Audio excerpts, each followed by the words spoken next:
Okay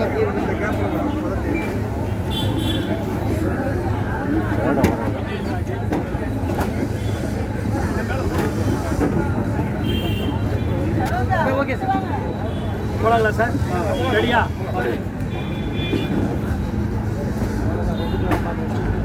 PSCL நிறுவனத்தில் நாடு முழுவதும் ஏறத்தாழ 6 கோடி முதலீட்டாளர்கள் 50,000 கோடி ரூபாய் முதலீடு செய்துள்ளார்கள்.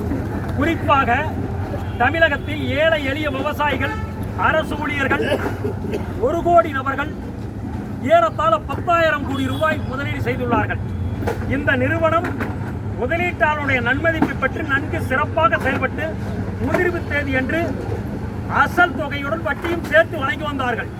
ஆனால் தன்னை விட இவன் வளர்ந்து விடுவான், இவனை அடக்க வேண்டும் என்பதற்காக செபி என்ற ஒரு அமைப்பு தன்னிச்சையாக 1996 ராஜஸ்தான் உயர்நீதிமன்றத்தில் ஒரு வழக்கு தொடர்ந்து இந்த நிறுவனம் முதலீடுகளுக்கு தடை விதிக்கப்பட வேண்டும் என்று ஒரு வழக்கை தொடர்ந்தார்கள். அன்றைய தினம் ராஜஸ்தான் உயர்நீதிமன்றத்தினுடைய மாண்புமிகு மேதகு நீதிபதி அவர்கள் முறையாக கம்பெனி சட்டத்தின் கீழ் தான் இந்த நிறுவனம் செயல்படுகிறது, பாரதத்தினுடைய பிரதமர் வாழ்த்து செய்தி சொல்லுள்ளார், பல்வேறு மாநிலத்தினுடைய முதல்வர்கள் வாழ்த்து செய்தி அனுப்பியுள்ளார்கள், இதையெல்லாம் நம்பித்தான் முதலீடு செய்துள்ளார்கள், எனவே இது நடைபெறுவதற்கு எந்த தடையும் இல்லை என்று உத்தரவு பிறப்பித்தார்.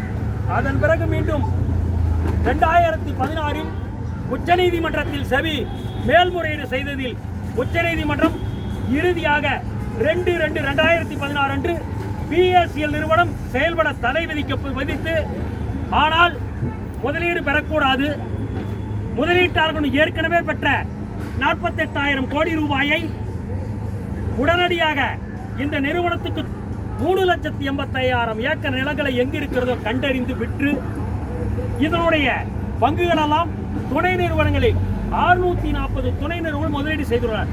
அதையெல்லாம் பெற்று 6 மாத காலத்தில் முதலீட்டாளர்களுக்கு அசலும் வட்டியும் சேர்த்து ஒப்படைக்கப்பட வேண்டும் என்று மகத்தான தீர்ப்பை வழங்கினார்.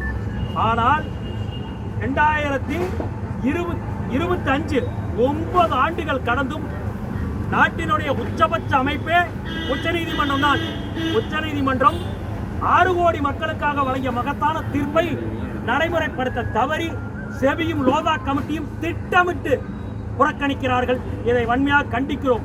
அதுக்கு தான் என்ன சொல்றோம்னா, திருப்பரங்குன்றத்தில் மதுரை உயர்நீதிமன்றத்தினுடைய நீதிபதி 6/5 மாலை 6:05 மணிக்கு தீபத்தூள் ஏற்றினார். ஏற்றவல்லாதால் அவங்க மேல கண்டம் அடுத்த நாளே நீதிமன்ற அவமதிக்கு தொடராங்க. இப்ப 9 வருஷமா எங்களுக்கு பணத்தை கொடுக்க சொல்லி உச்ச நீதிமன்ற தீர்ப்பு சொல்லி நடைமுறைப்படுத்தியே லோதா கமிட்டியும் செபி மீது ஏன் நீங்கள் நீதிமன்ற அவமதிப்பு தொடரக்கூடாது? இதான் கேள்வி. நம்மளுடைய தமிழ்நாட்டினுடைய முதல்வர் தயவு செய்து பிரதமரிடம் போர்க்கால அடிப்படையில் நேரில் சென்று இது முறையீட்டிற்கு ஒரு தீர்வு காண வேண்டும். நம்ம சட்டமன்ற பாராளுமன்ற உறுப்பினர்கள் இதுவரை மக்களால் தேர்ந்தெடுக்கப்பட்டு மக்களுடைய வாக்குகளை பற்றி எங்களுக்கு துரோகம் செய்து விட்டார்கள். பாராளுமன்றத்திலோ சட்டமன்றத்திலோ இதை பற்றி இதுவரை பேசவில்லை. வேதனை அடிக்கிறது. பலகட்ட போராட்டம், செவியல்கள முற்றுகை, லோதா கமிட்டியை மும்பையில் சந்தித்தோம். இதே ராஜரத்னம் ஸ்டேடியத்தில் 2 முறை உண்ணாவிரத்தில் ஈடுபட்டோம்.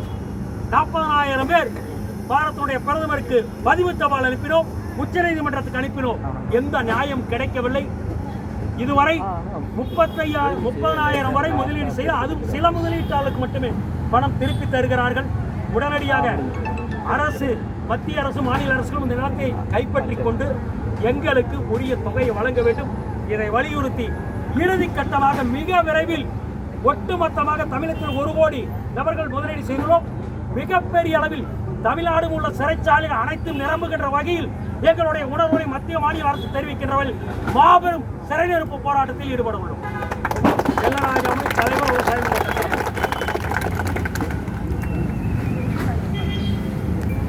உங்களுக்கு எல்லாம் ஒரு அன்பு வேண்டுகோள், தப்பா நினைக்க வேண்டாம். அக்கறை தான் 1/2 மணி நேரம் காட்டுறாங்க. இது இத்தனை பேருடைய வாழ்க்கை பிரச்சனை. கொஞ்சம் அருள் நல்லா போடுங்க. உங்களால ஒரு உண்மை வச்சுனா